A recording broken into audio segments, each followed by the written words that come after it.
The views and opinions expressed in this program do not necessarily represent those of Natural Bridges Media or KSQD's staff, volunteers, or underwriters.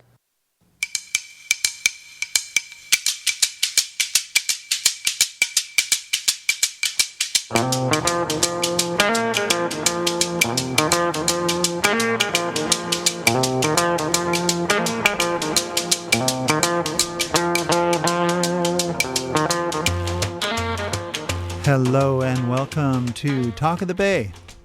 I'm your host, Len B.A. And now I'd like to introduce my guest for the evening. My guest is Tom Hogye. Tom Hogye is President Emeritus, former Conservation Chair and Programs Chair for Santa Cruz Fly Fishing, where he spent 30 years fighting and working to promote sustainable fisheries management, the restoration and preservation of California's anadromous waters. He is currently battling for water rights that belong to steelhead, coho, and all salmonid species in the Pacific Coast rivers and estuaries. Recently, Tom Hogye is taking on a new role with the Federation of Fly Fishers International to further the goals of putting more water back into the rivers, especially during critical rearing stages in the summer, and the removal of legacy dams that prevent natural migration with a focus on restoration of historical riparian habitat. In the late 90s, Tom worked to update fishing regulations for the protection of salmon and steelhead throughout California. As an avid fly fisherman, he has had the opportunity to work closely with many who are working to save other waters throughout the country. Tom Hogye, welcome to Talk of the Bay. Hey, thanks, Len. It's good to be here. Yeah, great to have you here. I wanted to get a little context because you live in the San Lorenzo Valley and you have spent so much time working specifically on issues affecting the San Lorenzo River watershed. Can you give us a little historical context? What were the conditions of the river, say, prior to the 1960s? Wow. Well, prior to the 55 flood, which really brought down a lot of the woody debris that was left from a considerable amount of logging in the mountains, the river's it's had its share of challenges since then, both from the growth but also the development of Santa Cruz County and the city and the need for water. I think if I was to say I was like a fish, if I was a steelhead, I live in Love Creek, and Love Creek today is flowing beautifully. And my trip down here was to the lower part of the river was pretty easy. I swim down the river, I swim down Love Creek facing my home the whole way down. I always look back at my home. I'd maybe turn around a little bit and catch the next eddy to rest a little bit. But once I get, Love Creek is actually flowing really nice right now. It's not as murky as the San Lorenzo is. And it's a good drift once I get into the river, and then all the way down here, it's pretty free flowing. And right now, I think we're about 1,300, almost 1,500 CFS, and the river right now is doing really well. I think if I was a steelhead or a coho, and my family lived here for 15,000 years, long before we were here. Today, it's probably flowing a little bit murkier than it would have normally in years past, just because of the slides. We've had some pretty serious low water years, so now that we're getting all this water, we're having some issues with runoff from all the storm drains and asphalt and paving, but also the slides that just because that part of our environment hasn't been used to rain for quite a while, and so now it's getting it used to that water all over again. And we get a couple good days, the river's going to clear up really nice. And I think once you get down into the canyon, we live in a really beautiful area where that canyon, or what we call the gorge, it can be as beautiful, and that beautiful turquoise bluish color that you'd see in some of our other Pacific Northwest rivers. Yeah. So it was a nice trip down. It's a little murky, but I'm glad to be here. Yeah. That's quite a swim, and at least you were going with the current. When you're going back, Yeah, it was easy. It'll be a little bit harder getting up, stiffer. but I think I can make it. Yeah. Now I understand. I mean, I moved here in 1970, and I remember seeing people fishing in the San Lorenzo River back in the 70s, especially. Yeah. Has the fishery changed? I mean, has the fish population changed? Has it the way, the health of the river changed in the last 100 years? 50 years? Yeah. Well, I wouldn't even say 100. The San Lorenzo River was known as the most famous steelhead fishery in Central and Northern California for many years. Now, I oftentimes tell my friends that it's because the San Lorenzo is so accessible for the 11.1 miles that we can fish it, and there's a bar every 3 miles. So there's a bar and a place to eat, and I think there was an estimate in the 50s and 60s that every person who came to Santa Cruz in the 50s and 60s contributed $300 per person per day to the economy because they were fishing. Huh. Now the San Lorenzo, that was in 1950s dollars. In the 50s and 60s, yes, yeah.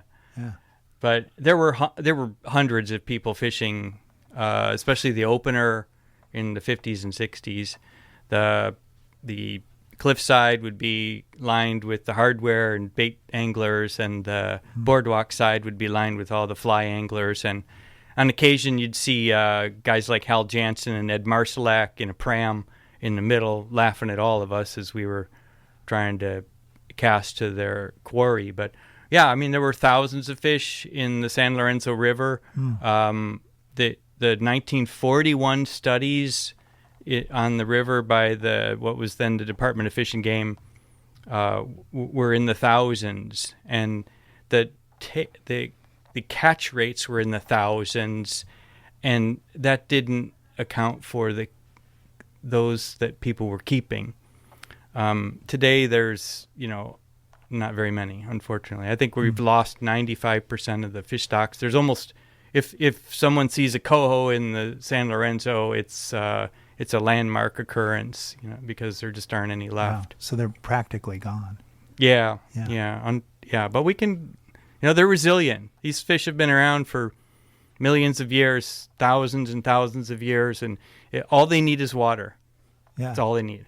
Yeah, well, I noted there was a dam removed on a river up in Washington. Yeah, the Elwha. The Elwha. Yeah.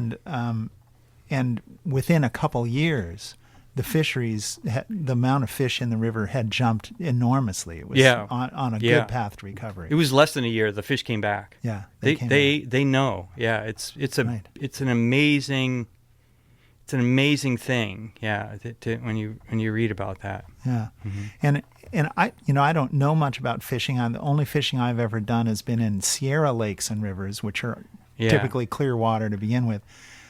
How can fish survive in the very muddy water that we're seeing now with all the runoff from the storms? Well, it doesn't last long, so they do. They kind of tuck themselves in, and they don't sit out in the strong current and get hit by everything. I mean, for the most, I mean, you can get a really bad rain, it scours the river and blows everything out into the ocean. Sure. But these fish are smart. I think they know that, and they hunker down and wait, and then they'll come in as it'll start to clear up. Yeah, and I know where the river is not channelized, like above the Highway 1 bridge and up into the valley. Right. There's constantly forming, pools and side eddies because of branches or logs or sand drifts or whatever along the banks. Yeah. We no longer have that where it's in the levee. It's pretty much a straight, freeway for getting the water out to the ocean. It is, yeah. That's a kind of environment that creates space for fish to, sit out of storm flow, for example, and also to lay eggs. Right? That's right. Well, they won't spawn until they reach the gravel beds. I have recently, at the last storms that we had, I've seen some big, beautiful fish in the tributaries, Bear Creek, Love Creek, Bean Creek, And, when you see those fish in those tiny little creeks, a fish that's 24, 25 inches long, 4, 5, 8, 10, 12 pounds, and you see that fish just sitting there spawning in the gravel, it's pretty amazing to see that. Yeah. Yeah, I bet. Yeah, if you're just tuning in, my guest is Tom Hogye. He is, among other things, an activist on protecting river habitat for fish species. And we're talking about the San Lorenzo because this is where you live and the river that you've spent the most time really studying and working on. What are the main threats to the water quality of the San Lorenzo that have an impact on fish and fish habitat? Well, I think the primary problem we have today is not so much the quality of the water, but the quantity. The fish will have a tendency to survive more readily with more water. And this, as you mentioned early on, it's in the critical periods of the summer months, June through the last weeks of September, October, when we're really taking a lot of water out of the river. So to give you an example, probably a good flow on the river is 150 cubic square feet. Now, most steelhead anglers that you fish the Yuba and the Sacramento, that river will be flowing 3,000 or 4,000 CFS. The highest rate that we had here, 20,000, or the other day was 17,600. That'll just blow fish right out. But, when we get down to 300, 600, the river is just super healthy. When it gets to 150, it's still very healthy. When it starts to drop to 50, then the fish are kind of hunkering down in pools and kind of wondering what to do. In the summertime, the most critical period of time where the river can get warm, algae can grow, contaminants are more concentrated, the river is flowing tragically, sometimes less than 10 cubic feet per second. That's like dumping a 55-gallon bucket of water on the ground and trying to have fish survive in it. Yeah. So we really need quantity in those critical periods of time.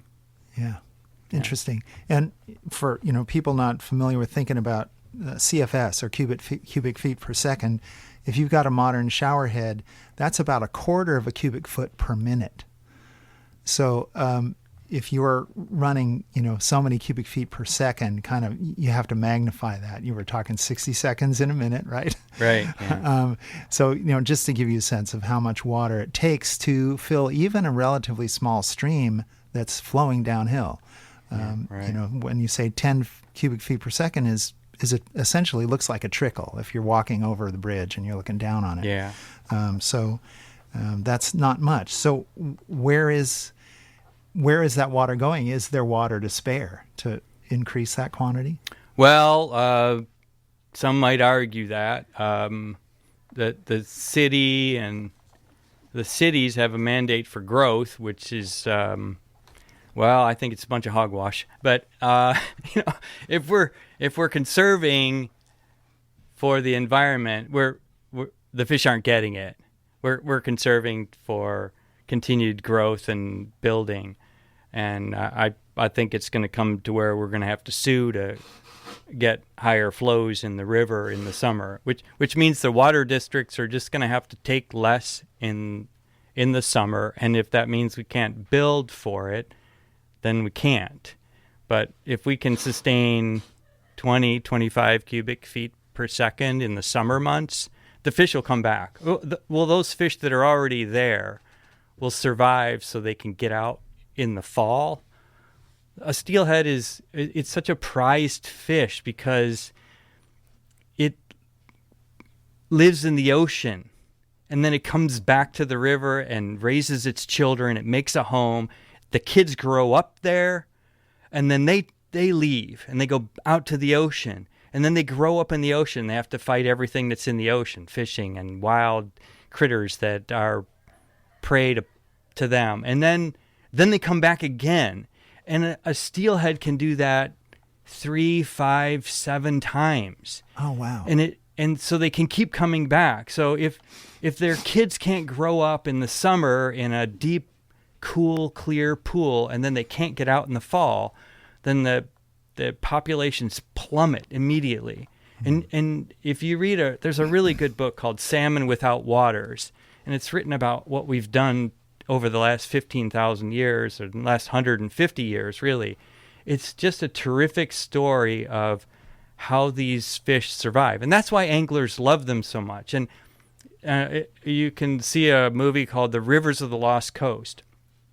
And you'll see these anglers today say, I wish we knew then what we know now, because they wouldn't have killed fish. And they readily talk about it, that we wish we would have left the fish alone. And so we've done our good in terms of the habitat and the water quality, but there's just not enough quantity in that critical period of time. And we give those fish a chance, just like the Elwha. And right now we're going to remove dams on the Klamath River. It's unprecedented. My good friend Mark Rockwell with the FFI has worked on this for 30, 40 years. And then now we're going to work on a dam on the Eel River, and another great river that had millions of fish in it. And so we just give them a little water and then teach everyone how vital those fish are, even if you're not an angler, but how vital they are to the ecosystem that we love in Santa Cruz County, or in Soquel, or in Aptos, or up in Pescadero and Scott and Waddell. And then you keep going all the way to Washington and Oregon, and all the way down to Ventura and Malibu. That's why we love living here. It's because it's so beautiful. And if the fish can't if they can't live here, then nothing else can. They're like the canary in the coal mine. If the fish can't live here, then we're just going to have a concrete river like the LA water system, or like we did to Branciforte Creek, Yeah. Yeah. Yeah, and you made reference to the water quality has improved. I know when I first lived here, much of the development in the San Lorenzo watershed relied on septic systems. And when I first lived here, the pollution from those systems, they would particularly the leach fields would overflow because we've got clay soil as soon as the rains came, and then it would be a mess, and sometimes you could smell it. But I know it's improved just subjectively because I'm by the river often. Yeah, well, but I don't know the statistics. Like, septic's actually good. I mean, so right now the city water department, a lot of you may not know this, the city, they dump wastewater, 6 to 8 million gallons of water per day into the ocean. Mm-hmm. Not very many states in our country have that luxury where we could just take our wastewater treated and dump it in the ocean. If we used more recharge capability and we could take that 6 or 8 million gallons of water and put it back in the aquifer, are you kidding me? If we could put it back in the mountain and let it percolate down, we've been doing that for centuries, and it would fill the aquifers. And it's treated water, but it'll work. And I live in Ben Lomond, and I have my septic system's a wastewater treatment system, because you can't put a septic system in like the old days where you just put a redwood tank with 2 baffles and let it go. But that still worked. It still worked. Yeah. Because by the time the water reaches the river and it was never really a detriment. The water was there. The fish thrived. Mm-hmm. When we dumped logs in the river and we scoured with logging and we had some gravel mining and then we kind of overfished at a period of time, then that's where we really did the damage. But I think you're right. More of us are realizing that as part of our conservation efforts, we are focusing on, let's not throw this in the river. Let's not put this in the toilet because it goes somewhere where it shouldn't. And so we're more recycling conscious, and we're heading that right direction. Right. Yeah. It seems like organic material, it all breaks down in the environment. But it's the odd stuff, the microplastics and the pharmaceutical drugs and the things like that end up in the sewer. Unfortunately, most of the pollution that we're seeing now is really in the lower part, and it's due to the encampments that are filling up the lower section of the river. Unfortunately, that stuff's just blowing out into a marine sanctuary. But it's making a mess. We really need to fix that. But That's another Yeah, subject. Let's see. Let's have that next week on. Okay, I'll tune be back. in next week. We'll be talking about. I'll that swim back down because that's yeah. Thank you.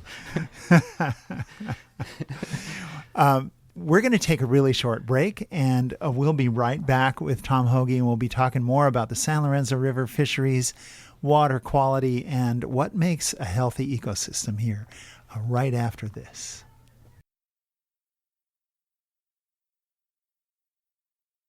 If you're just joining us, my guest is Tom Hogye. He is President Emeritus, former Conservation Chair and Programs Chair for Santa Cruz Fly Fishing.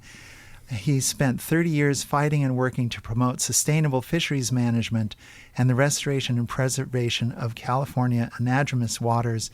He lives in San Lorenzo Valley and so has spent so much of his time on the quality and habitats of the San Lorenzo itself. So, Tom, for those of us who haven't experienced steelhead fishing, or for that matter, any salmonid fishing, I wonder if you could talk about what that experience is and what you're able to observe from the role of being an angler. I think there's a genetic tick in some of us that will spend 8, 10, 12 hours a day, waist deep in really cold water, our hands freezing, angling in these dark waters for this mysterious fish, primarily steelhead. I don't know. I grew up fishing as a kid in Ohio on the Chagrin River, where that river today is full of fish. Now, yeah, they're mostly lake-run steelhead and Chinook salmon. They started in a hatchery, but the wild fish populations are enormous. You know, they call a steelhead a fish of 1,000 casts. It's like trying to go out and get customers. You call and call and call. You want to do business with a really good customer, and you just like that customer. And you just, I'm going to call them all the time. I'm going to go visit them. And because I'm excited about what I do, and I just want them to be a part of it.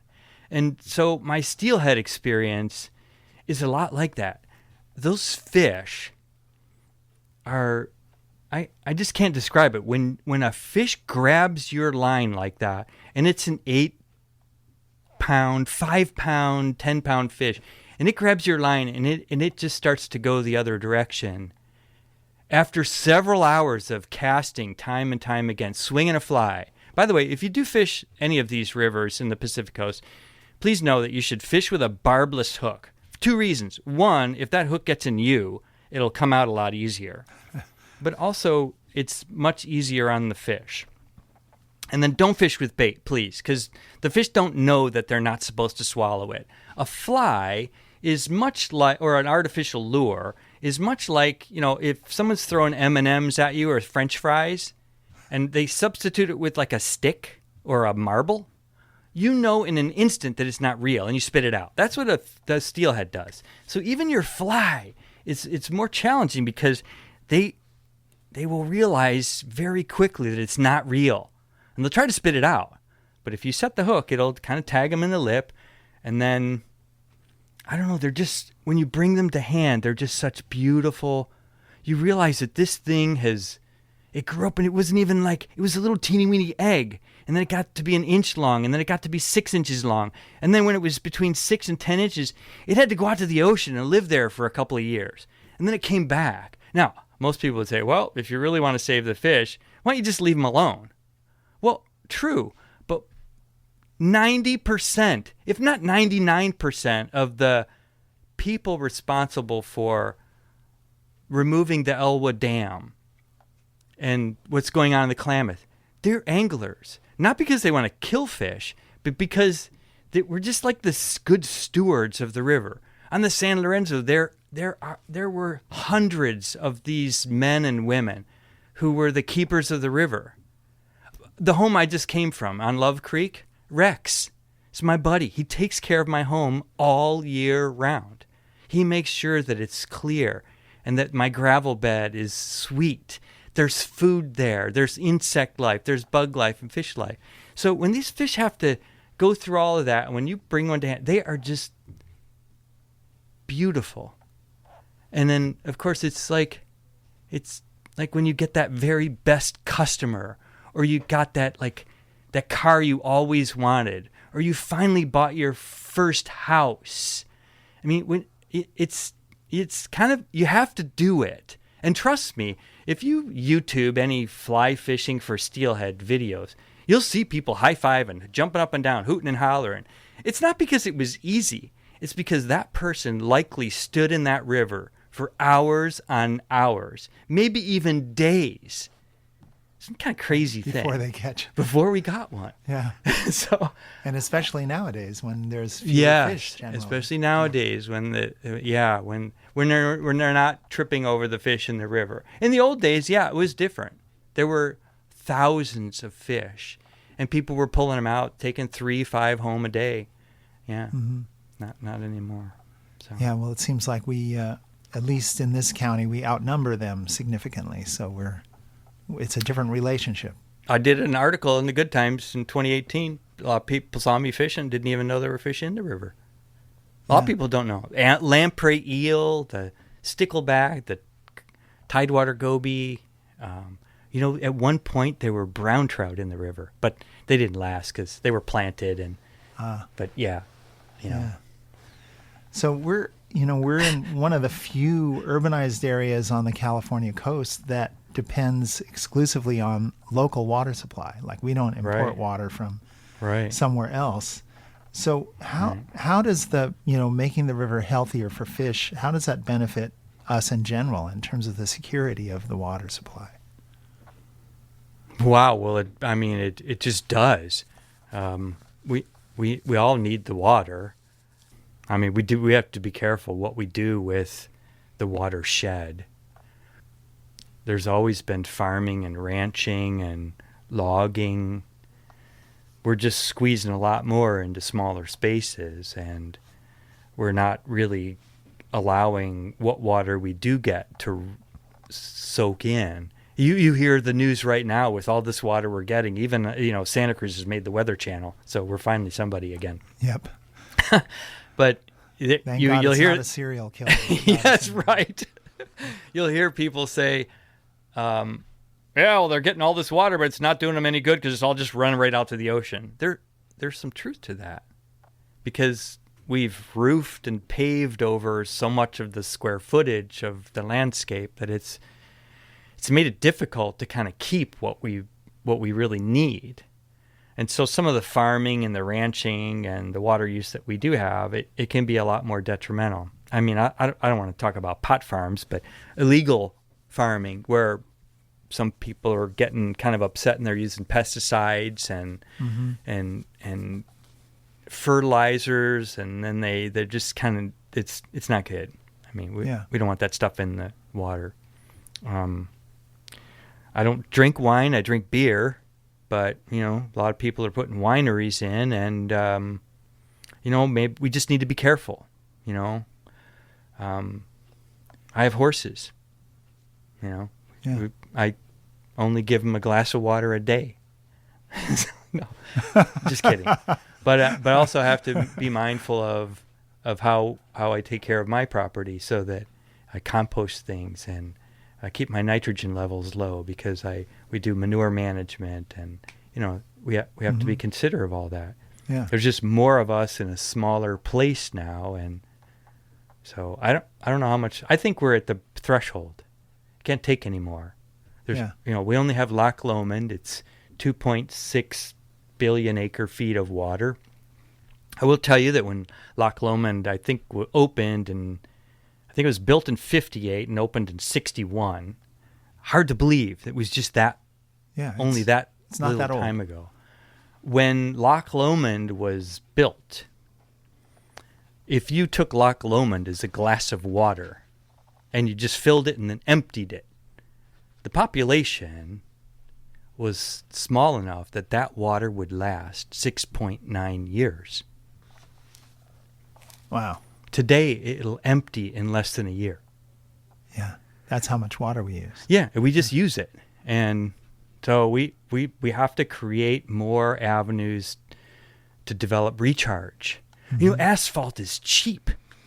A plastic storm drain and asphalt is cheap, so just pave right over and we mitigate the problem. We just put the water somewhere else. Unfortunately, it's ending up in Felton Grove and Paradise Park, but you know, right, because it all becomes runoff. It becomes soaking in, right? And it's a kind of a paradox because virtually all the creeks, the rivers here, are spring-fed. That is, if you go up into the upper reaches of the San Lorenzo watershed, a lot of those little tributaries, you can come to where it's coming out of the ground. Yes. And what's coming out of the ground is what's going into the ground. My brother has an artesian well. They have never, they don't, I mean, they have a well, but it's like, they don't need to pump the water out. It actually flows out of the ground into a pipe, and the only reason they have a pump is to fill up the tank. Yeah, and I've seen springs down in the Santa Lucia Mountains, which is down on Monterey County. Yeah, but very essentially the same spine of mountains as the mountains the San Lorenzo River flows through. Yeah, geologically, and I've come across springs emerging from the tops of ridges. How it gets up there, I couldn't explain. Isn't that fantastic? But there's the water emerging out of the ground and then flowing down into, it becomes a creek. Beautiful. And you see, oh, look, there's this little creek coming down. But you don't, if you see it from below, you don't know that it's emerging near the top of the ridge, which seems to defy logic, but that's the miracle of the underground aquifer. So, without getting on a soapbox about pavement, which is a whole other subject, we do have a lot of impervious surface, which obviously increases the runoff, increases the velocity of the runoff, which means it can't soak in as quickly. Right. There's, a kind of growing number of people who use rainwater catchment, which they're capturing it off their roofs and putting it into at least tanks and sometimes into percolation ponds. Right. How much of a difference would that make if we could cut down on the amount of impervious surface in the watershed? Huge. I have a good friend of mine, Joe Fleming. I don't think you're listening, but she is, Polly down the street from here, they've got all these recharge capabilities in the parking areas. Go out to Staff of Life and look at their parking lot. Mm-hmm. It's built for water recharge. So it's not just that you have to keep it in a tank, but don't build an asphalt patio or a concrete patio. Build one out of pavers or something that with gaps between. You just create some sort of water retention. In the surface on your own property. Mm-hmm. I have a lot of water storage capability. Ironically, my home, before I remodeled it, all my gutters used to just flow right out on the property. But when I remodeled the home, the county said, no, can't do that. Right. You have to put it in a storm drain. And so, we need to find some sort of a that seems a happy medium. Not like a logical No, approach. It's not. No, so it goes into a storm drain and it goes out to it goes into a culvert. And contributes to the higher floodwaters. Yeah, to the higher runoff. And also less percolation into the ground, which is something we should be trying to increase, especially after the fires. Where we've lost the vegetation that helped retain water runoff and helped it percolate in. It seems like now more than ever we need to increase the so creating the amount of water that percolates into the ground and stays within the aquifer. If you live somewhere and you're doing some remodeling around your house, your landscape, obviously plant native things. I mean, I don't plant anything unless a deer won't eat it, or a turkey for that matter anymore. But, create recharge, however little it might be. If you can create some recharge using plants and look at what they did at Poly, the old Plantronics building, and then look at what they did at Staff of Life. And I don't mean to keep others out. I think over at the new the city of REI Chicago, place, for example, has done a huge amount of modifying major streets and boulevards so that instead of draining to storm drains, they're draining to swales. Yes, planted swales. Yes, that's what soaking into the ground now, and they're gradually, increasing the amount of acreage of that throughout. And Chicago's a big city, so if they can do it, we certainly could be doing it. Man, I'll tell you, if we could just make use of those 6 or 8 million gallons of water that we shove out in the ocean every day, that might be a blessing and a curse, because then they're just going to want to build up everywhere.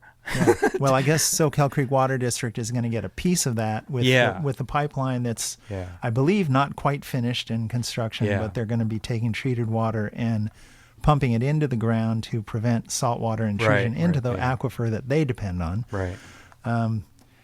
Which indirectly will, ultimately help retain more water within the aquifer itself. So, and the city claims that and I don't have numbers on this, but they say in their newsletter that they also, in times of high water supply from the river, which would be right now, that they're pumping water into their North Coast wells in order to keep those aquifer levels up. Yeah.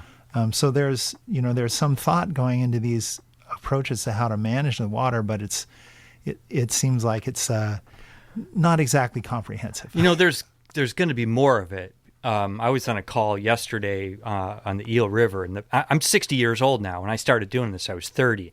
I was very rough around the edges, and I think somebody said to me one time that the only reason you're not wearing concrete boots and you're at the bottom of the river is because you're a fisherman, and they couldn't figure it out because you're an angler, and why are you that?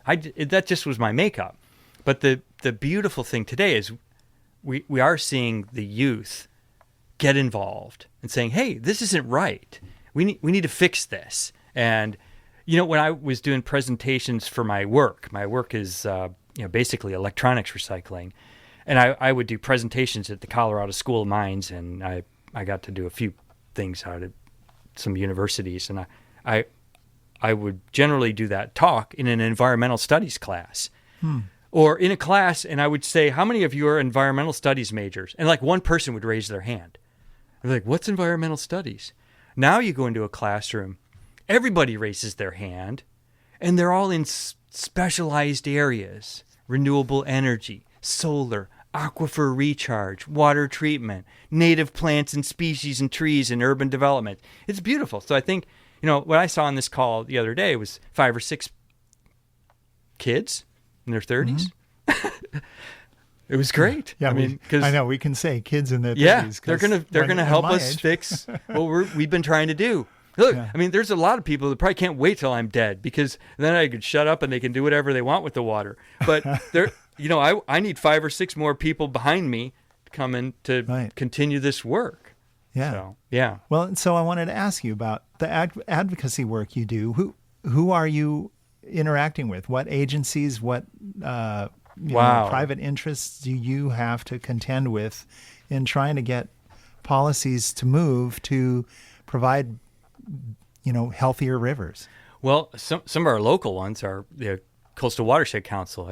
Lori Egan, and prior to her, Greg Pepping, and they kind of own the river all the way up to River Street. It would be nice if we could get ownership of that river up through Sycamore Grove and just before it hits Paradise Park. But I think we have Save Our Shores, we have the Pack Your Trash folks. All the local organizations that are helping keep our beaches and our local waterways clean. And I would say if you live on Aptos or Soquel or Scott, Waddell, Pescadero, that's your stream. I'm passionate about the San Lorenzo because I fish it, I live near it. And so I'm a steward of it. I monitor what's going on. I'll call the county environmental team and say, hey, did you guys know about what's happening up here? I'll call the water department, and they usually don't really care when I call them. But and then the larger agencies, the city's water department in that case. Yeah. So then, but you've got California Sport Fishing Protection Alliance, a bunch of lawyers that are committed to the environment. You've got Cal Trout, you've got Trout Unlimited. We've got the Northern California Council, the Federation of Fly Fishers International. You have Save the Elwha. You have the Circle folks, which is the Southern Yuba River folks. You have so many agencies, and they are full of youth and people who have been around a long time, who know the history. I lean on people like Barry Burt, and I used to lean on so many others who have been around this river for 60, 70 years. Jim Lazarati was my mentor. He's passed away 2008. But if you look at the Penny Press back in 1955 and 59, there was Jim as a 30-year-old man standing on the river saying, hey, we need to fix this.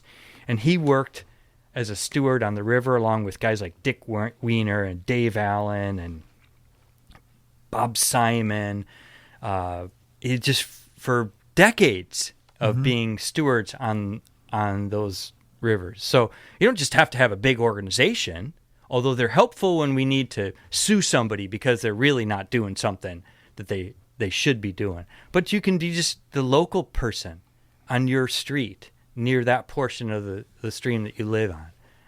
Yeah. Yeah. And do we have, I mean, I know a lot of regulations for water quality in the state. Are there, rules and regulations that aren't being enforced that would improve the situation? Yes. That's the short answer. But and there are some that are being quote unquote enforced, but I think it's more like we hire people to go out and take a look at the river, and then they say it's fine, and so we get to do what we want. Yeah. There are some foxes in the hen house on some of the water agencies locally, and I mean, when you have a developer that's chairman of a water board and all he wants to do is build apartments in a place where there's never ever been a need for water before, and there isn't any water there to begin with, I think you have a problem. But and that does exist. It does exist in the area. So yeah, you have to be careful. Well, that's why some of us are around. We fight for the voiceless. The fish can't say anything. Right. The river itself doesn't. They can't say anything. But although there are a couple countries in the world where rivers actually have legal standing. That's great. And humans can file legal actions on their behalf. I think that's not here yet. CSPA would back me up on that too. Yeah. Yeah. They've been very good about teaching me over the last 30 years how to be a little less rough. And I remember when Bob Biaki and Chuck Bucaria said to me as we were trying to change their fishing regulations, he said, "Hogye, you can't just do this on the San Lorenzo." I said, "Well, why?" He says, "Because it's a lot easier if we just do it for all the rivers." I said, "Well, that's even better." Right. Yes.